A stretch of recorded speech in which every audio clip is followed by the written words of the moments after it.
नमस्कार मित्रों, हमारे चैनल में आपका स्वागत है। आज हम गोपाष्टमी कथा सुनाएंगे। गोपाष्टमी क्यों मनाया जाता है? पढ़े भगवान श्री कृष्ण की पौराणिक कथा और पूजा विधि। कार्तिक शुक्ल पक्ष अष्टमी तिथि को गोपाष्टमी के रूप में मनाया जाता है। इस दिन भगवान श्री कृष्ण ने गौचारण लीला आरंभ की थी। कैसे करें गोपाष्टमी पूजन? इस दिन बछड़े सहित गाय का पूजन करने का विधान है। इस दिन प्रातः काल उठकर नित्य कर्म से निवृत्त होकर स्नान करते हैं। प्रातः काल ही गौओं और उनके बछड़ों को भी स्नान कराया जाता है।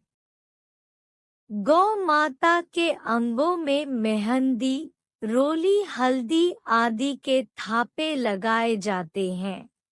गायों को सजाया जाता है।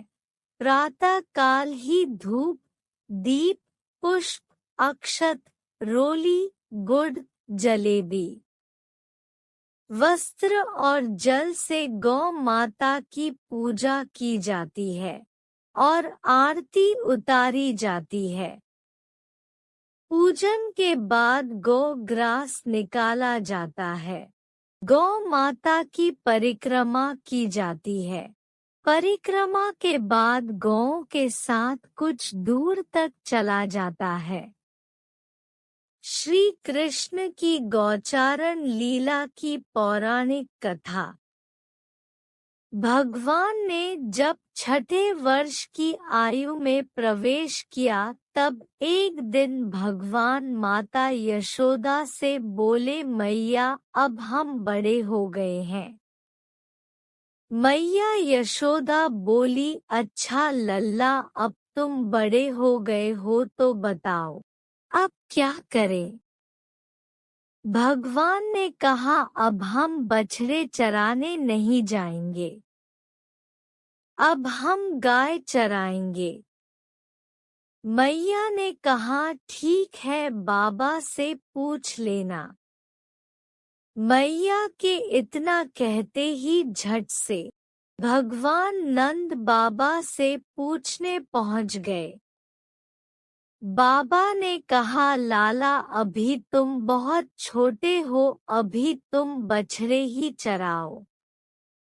भगवान ने कहा, बाबा अब मैं बछड़े नहीं गाय ही चराऊंगा।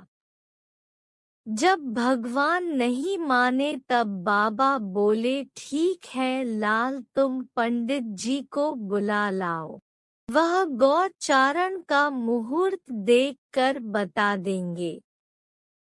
बाबा की बात सुनकर भगवान झट से पंडित जी के पास पहुँचे और बोले, पंडित जी, आपको बाबा ने बुलाया है, गौचारण का मुहूर्त देखना है। आप आज ही का मुहूर्त बता देना, मैं आपको बहुत सारा माखन दूंगा। पंडित जी नंद बाबा के पास पहुँचे और बार बार पंचांग देख कर गणना करने लगे। तब नंद बाबा ने पूछा, पंडित जी के बात है, आप बार बार क्या गिन रहे हैं? पंडित जी बोले, क्या बताएं नंद बाबा जी, केवल आज का ही मुहूर्त निकल रहा है, इसके बाद तो 1 वर्ष तक कोई मुहूर्त नहीं है। पंडित जी की बात सुनकर नंद बाबा ने भगवान को गोचारण की स्वीकृति दे दी। भगवान जो समय कोई कार्य करे वही शुभ मुहूर्त बन जाता है। उसी दिन भगवान ने गौचारण आरंभ किया और वह शुभ तिथि थी कार्तिक मास में शुक्ल पक्ष अष्टमी।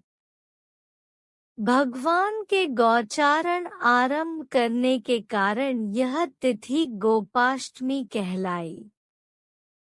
माता यशोदा ने अपने लल्ला के श्रृंगार किया और जैसे ही पैरों में जूतियां पहनाने लगी तो लल्ला ने मना कर दिया और बोले, मैया यदि मेरी गौएं जूतियां नहीं पहनती तो मैं कैसे पहन सकता हूँ।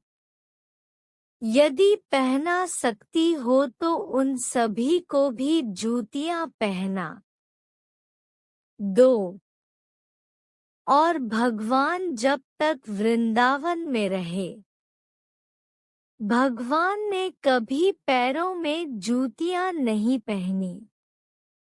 आगे आगे गाय और उनके पीछे बांसुरी बजाते भगवान, उनके पीछे बलराम और श्री कृष्ण के यश का गान करते हुए ग्वाल गोपाल, इस प्रकार से विहार करते हुए भगवान ने उस वन में प्रवेश किया। तब से भगवान की गौचारण लीला का आरंभ हुआ।